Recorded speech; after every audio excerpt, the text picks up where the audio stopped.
Bonjour, je m'appelle Josée Bournival. Je suis animatrice, autrice et maman de 4 enfants.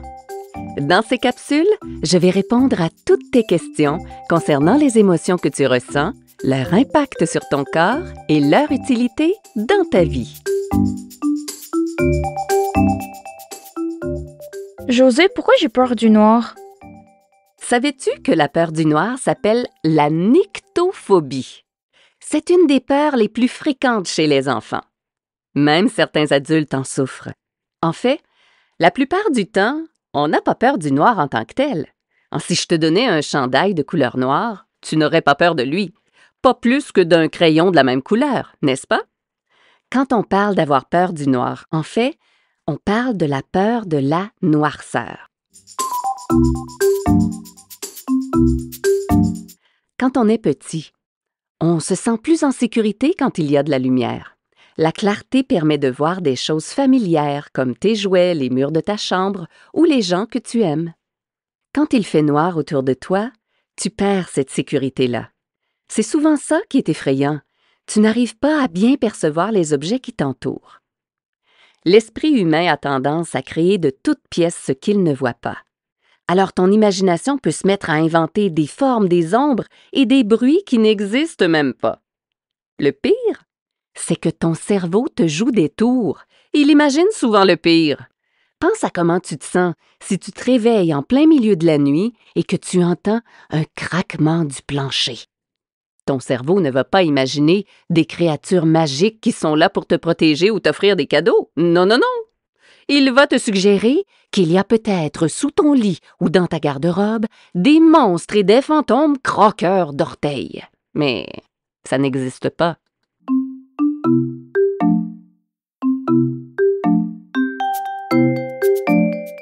On pourrait dire que la peur, en général, est une émotion qui t'aide à être prudent et à réagir face aux risques. Dans le fond, la peur, c'est une amie qui te guide dans certaines situations. Elle est associée à un besoin de protection et de sécurité. C'est comme un mouvement de recul, utile pour réagir rapidement en cas de danger, qu'il soit réel ou imaginé. Souvent, chez les enfants, la peur apparaît devant l'inconnu.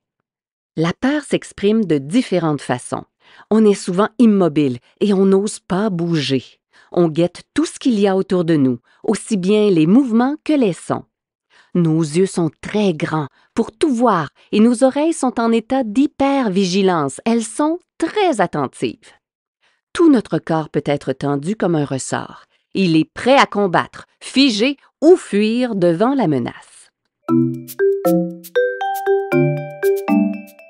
Si tu te sens envahi par la peur, rappelle-toi que celle-ci cache un besoin de sécurité et de protection et demande-toi qu'est-ce qui t'aiderait à répondre à ce besoin-là.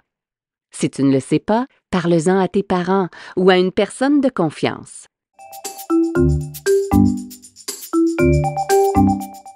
Je t'offre aussi quelques idées pour augmenter ton sentiment de sécurité. Tu peux demander à tes parents d'installer une veilleuse dans ta chambre ou dans le corridor qui mène à la salle de bain. Elle te permettra de mieux voir ton environnement et d'être apaisé. Tu peux mettre une lampe de poche sur ta table de chevet, juste à côté de ton lit. Si tu as l'impression de voir un monstre, clic, tu allumes la lampe de poche. Tu verras probablement que ce n'est que ton rideau ou encore un chandail que tu as oublié de ranger avant de te mettre au lit. Ça te permettra de te calmer. Cultiver des pensées positives aide aussi à oublier la peur du noir. Quand tu crains que les monstres entrent dans ta chambre, pense aux gens que tu aimes, à tes héros préférés qui te protègent ou à ton animal de compagnie. Imagine une scène apaisante ou un rêve que tu veux réaliser.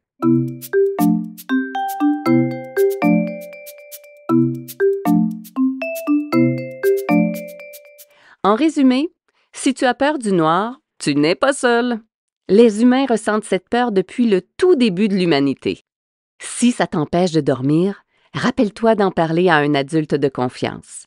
Le simple fait d'identifier ta peur puis d'en parler est généralement suffisant pour te sentir un peu mieux. Moi, je te donne rendez-vous dans une nouvelle capsule. Si tu te couches bientôt, je te souhaite une bonne nuit de sommeil et de très beaux rêves sans peur. Ne manque pas les autres capsules Oui mais pourquoi? Les émotions, une production de Naître et grandir.